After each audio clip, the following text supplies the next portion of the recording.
नमस्कार दोस्तों, अगर मैं आपसे कहूं पृथ्वी में बल्कि भारत में एक ऐसा स्थान है जहां पर साइंस के लॉज एंड लॉजिक्स फेल हो जाते हैं, एक ऐसा स्थान जिसके ऊपर कई लोगों के द्वारा आक्रमण किया गया, लूटने की कोशिश की गई, जलाने की कोशिश की गई, लेकिन वो आज भी जैसा का वैसा मजबूती से खड़ा हुआ है, जिसके आर्किटेक्चर में छुपे हैं ऐसे कई राज जो आज भी एक अनसॉल्व्ड मिस्ट्री है। क्या आप मानेंगे?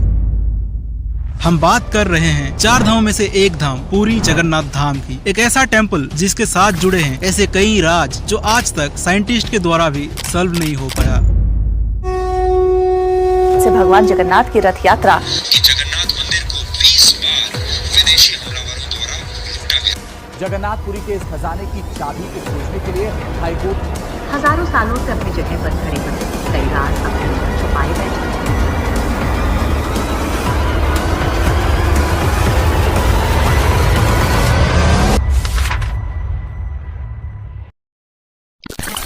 पुरी जगन्नाथ टेम्पल ओडिशा राज्य की पुरी डिस्ट्रिक्ट में स्थित है, जो कि भारत के ईस्टर्न कोस्ट लाइन में पड़ता है। यहाँ पर तीन भगवान लॉर्ड जगन्नाथ, उनके बड़े भाई बलभद्र और छोटी बहन सुभद्रा की मूर्ति को पूजा किया जाता है। इसे 12th सेंचुरी में गंगा डायनास्टी के राजा अनंतवर्मन चोड़गंगा के द्वारा बनाया गया था, लेकिन कहा जाता है यहाँ का जो मेन टेम्पल है जहाँ पर भगवान लॉर्ड जगन्नाथ विराजमान है, उसे सबसे पहले अवंती के राजा इंद्रद्युम्न के द्वारा बनाया गया था और फिर बाद में इसे रीबिल्ड किया गया था। जगन्नाथ पुरी टेम्पल अपने आप में एक मिराकल से कम नहीं लगता। मंदिर का जो स्ट्रक्चर है वो अपने आप में एक आर्किटेक्चरल मार्वल है। ये देखने में जितना ज्यादा सुंदर लगता है उससे भी ज्यादा स्पेशल है इसका टेक्निक।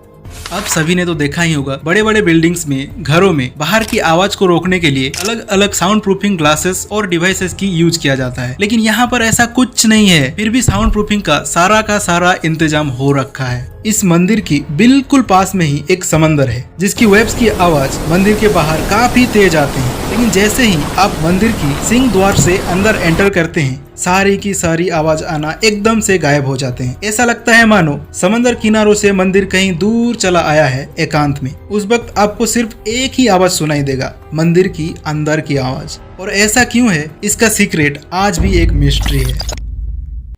ऐसा कहा जाता है हिंदुइज्म में लॉर्ड विष्णु जी की कुल 4 धाम होते हैं। बद्रीनाथ में वो स्नान करते हैं, द्वारका में वस्त्र बदलते हैं और रामेश्वरम में विश्राम करते हैं और पुरी में आते हैं भोजन करने के लिए। इसीलिए यहाँ पर एक बड़ा सा भव्य रसोई है जहाँ पर हर रोज भक्तों के लिए प्रसाद बनाया जाता है। देखिए, भक्त यहाँ पर हर रोज हजारों के संख्या में आते हैं, लेकिन कभी कभी कुछ ज्यादा ही लोग आ जाते हैं और कभी कभी कुछ बहुत ही कम। लेकिन फिर भी जो महाप्रसादम बनता है वो ऐसे एक्यूरेटली बनता है, ना ही कभी कम होता है, ना ही इसका एक भी दाना कभी व्यर्थ जाता है। लेकिन उससे भी बड़ा मिस्ट्री है इससे बनाने की टेक्निक्स में। महाप्रसादम को बिल्कुल ट्रेडिशनल तरीकों से मिट्टी की चूल्हा से बनाया जाता है, जिसके लिए 7 मिट्टी के बर्तन को एक के ऊपर एक रखकर नीचे से चूल्हा जलाया जाता है। अब साइंस और लॉजिक के हिसाब से तो सबसे पहले जो बर्तन नीचे होता है, खाना सबसे पहले उसी में पकना चाहिए, क्योंकि सबसे ज्यादा हीट तो वही कंज्यूम करता है। लेकिन इस केस में बिल्कुल उल्टा होता है, सबसे पहले उस बर्तन में खाना पकता है जो कि सबसे टॉप में होता है और सबसे बाद में जो नीचे होता है।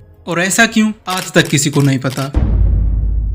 कभी अगर मंदिर जाओगे तो देखना, जगन्नाथ टेम्पल के आसपास बहुत सारे टेम्पल्स हैं और उनके ऊपर जो झंडा लगा हुआ है वो हवा के साथ साथ लहराता है। लेकिन इस केस में बिल्कुल ऑपोजिट है। इसका जो झंडा है वो हवा के बिल्कुल ऑपोजिट डायरेक्शन में लहराता है। कुछ लोग तो ये कहते हैं कि ये एक साइंटिफिक फेनोमेना है। दरअसल इस ध्वज के जस्ट नीचे अगर अब देखें तो एक चक्र लगा हुआ है, 20 फीट ऊंचा और 1 टन भारी चक्र। लोग सोचते हैं इतना ऊंचा और भारी चक्र वहां पर पहुंचा कैसे होगा जब ये मंदिर बना था। लेकिन उससे भी ज्यादा खास बात यह है कि लोगों का कहना है जब मंदिर के इस चक्र में हवा टकराता है, मंदिर के टॉप में इसका डायरेक्शन चेंज हो जाता है, जिसकी वजह से सिर्फ यही एक फ्लैग है जो हवा के ऑपोजिट डायरेक्शन में लहराता है। इस फ्लैग से जुड़ा और एक इंटरेस्टिंग फैक्ट है, पिछले कई वर्षों से मंदिर के पुजारी हर रोज इसके टॉप पर चढ़ते हैं और झंडा को चेंज करते हैं। कहा जाता है अगर मंदिर के पुजारी ने अगर एक दिन भी ये कार्य करने से मिस कर दिया तो अगले 18 साल के लिए मंदिर को बंद रखना पड़ेगा। ये फ्लैग जिस चक्र में लगा हुआ है उस चक्र के साथ भी एक इल्यूजन है। अब जिस भी डायरेक्शन या कोने से इस फ्लैग को देखेंगे हर बार ऐसा लगता है जैसे ये चक्र सिर्फ आपके तरफ ही फेस करके लगाया गया है। इसके अलावा आप सभी ने तो देखा ही होगा, बहुत सारे प्लेसेस क्या होते हैं ना, नो फ्लाई जोन होते हैं, जहाँ से कोई भी एरोप्लेन, हेलीकॉप्टर या फिर ड्रोन्स उड़ाया नहीं जा सकता। इसी तरह ये भी एक नो फ्लाई जोन में आता है। लेकिन बर्ड्स को तो कोई बैन नहीं कर सकता, बर्ड्स तो हर जगह उड़ते हैं। लेकिन इस मंदिर के केस में ये कुछ अलग है। यहाँ पर आज तक एक भी बर्ड नहीं उड़ा है, ना ही इसके ऊपर कभी बैठा है। आप सभी ने देखा ही होगा, बहुत सारे मंदिरों के डोम्स में या फिर बड़े बड़े बिल्डिंग्स के ऊपर बहुत सारे बर्ड्स बैठते हैं, लेकिन जगन्नाथ टेम्पल में ये बिल्कुल नेचुरल है that birds don't rest on the roof of Jagannath temple. अब बात करते हैं इस मंदिर की सबसे बड़ी मिस्ट्री के बारे में, जो कि है नव कलेवर की कॉन्सेप्ट। आप सभी ने तो देखा ही होगा, अलग अलग मंदिरों में जहाँ पर मूर्तियाँ पत्थर या फिर किसी मेटल की बनी होती है, लेकिन इस मंदिर में तीनों की तीन मूर्तियाँ लकड़ी से बनाया जाता है। और इस मंदिर की जो सबसे बड़ी मिस्ट्री है इसी मूर्तियों से जुड़ा हुआ है। हर 12 से 19 साल के बीच यहाँ पर मूर्तियों को रिप्लेस किया जाता है, और ये भी कोई रैंडम नहीं बल्कि प्रॉपर कैलकुलेशन की थ्रू किया जाता है। दरअसल जो हिंदू कैलेंडर होता है वो लूनर यानी कि चंद्रमा के ऊपर बेस होता है, और इस कैलेंडर के हिसाब से हर 3 साल में एक बार एक एक्स्ट्रा मंथ आता है, जिसे अधिक मास, माल मास या फिर पुरुषोत्तम मास कहा जाता है। और ये एक्स्ट्रा मंथ जिस भी वर्ष आषाढ़ महीने में पड़ता है, उसी वर्ष इन मूर्तियों को रिप्लेस किया जाता है। इस कॉन्सेप्ट को कहा जाता है नव कलेवर।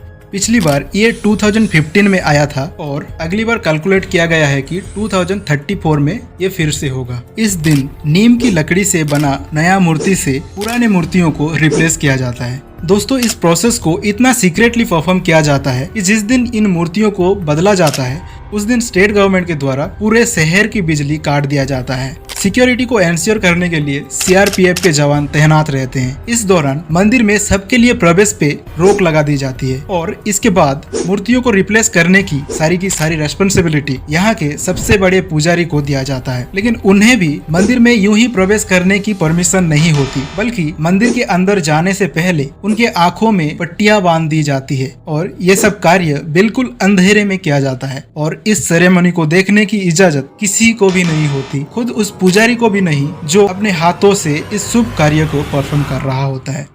मूर्तियों को बदलने के दौरान पुजारी जी पुराने मूर्तियों में से एक स्पेशल चीज निकलते हैं, जिसे ब्रह्म पदार्थ कहा जाता है, और इसे नई मूर्ति में रख देते हैं। इस ब्रह्म पदार्थ की सीक्रेसी को इतना कॉन्फिडेंशियल रखा जाता है कि जो पुजारी इसे बदलते हैं खुद उन्हें भी पता ना चले, इसीलिए उनके हैंड्स में मोटे हैंड ग्लव्स पहनाया जाता है। ये ब्रह्म पदार्थ एग्जैक्टली है क्या, ये आज तक किसी को नहीं पता, लेकिन जिन पुजारियों ने ये परफॉर्म किया है वो बताते हैं उस ब्रह्म पदार्थ को हाथ में रखने से उन्हें यूं महसूस हुआ जैसे कि एक जीवित चीज उनके हाथों में है, मानो कुछ ऐसा जो खरगोश की तरह उछल रहा हो। लेकिन वो क्या है उसकी जानकारी किसी को नहीं।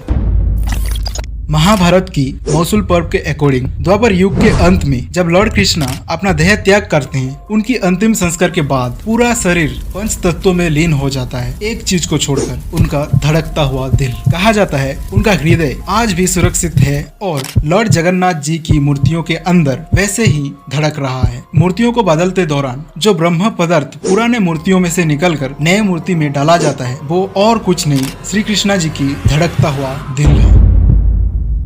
और कहा जाता है अगर कोई भी इस ब्रह्म पदार्थ को देख लेता है तो उसका मृत्यु उसी समय हो जाता है। इसीलिए इस प्रोसेस को इतना सीक्रेटली और अंधेरे में परफॉर्म किया जाता है। लेकिन प्रवीण मोहन, एक फेमस आर्कियोलॉजिस्ट, इसे साइंस से समझाने की कोशिश करते हैं। उनके अकॉर्डिंग क्योंकि लॉर्ड कृष्णा एक नॉर्मल ह्यूमन बीइंग नहीं बल्कि एक सुप्रीम बीइंग थे, और उनके अंदर इतना ज्ञान भरा था, उनमें कुछ ऐसी प्राचीन शक्तियां थी जो कि मॉडर्न साइंस के समझ से परे हैं। उनका थ्योरी ये है, ये जो ब्रह्म पदार्थ जिसे लॉर्ड कृष्णा का दिल बताया जाता है, असल में एक आर्क रिएक्टर है। जी हाँ, वही जो हम आयरन मैन के शरीर में देखते हैं। एक ऐसा डिवाइस जो कि भयंकर लेवल की एनर्जी प्रोड्यूस करने की ताकत रखता है, और यही रीजन है जिसकी वजह से मूर्तियों को लकड़ी से बनाया जाता है। क्योंकि आर्क रिएक्टर बहुत ही ज्यादा मात्रा में एनर्जी ट्रांसमिट करता है, इसीलिए जो लकड़ी की मूर्तियां होता है वो धीरे धीरे खराब होने लगते हैं, जिसकी वजह से इसे रिप्लेस करना पड़ता है। और इसे नया मूर्ति में ट्रांसमिट करते समय ये एक्टिवेट ना हो जाए, इसीलिए सारे शहर की बिजली काट दिया जाता है। पूरी जगन्नाथ टेम्पल के बारे में बात करने के लिए तो बहुत सारे चीज हैं। अगर एक एक के बारे में बात करने लगे तो ये वीडियो बहुत ही ज्यादा लंबा हो जाएगा। इसीलिए बाकी चीज के बारे में किसी और एक दिन किसी और एक वीडियो के अंदर बात करेंगे। और मिलते हैं ऐसे ही और एक इंटरेस्टिंग वीडियो में। तब तक के लिए जय जगन्नाथ, जय हिंद।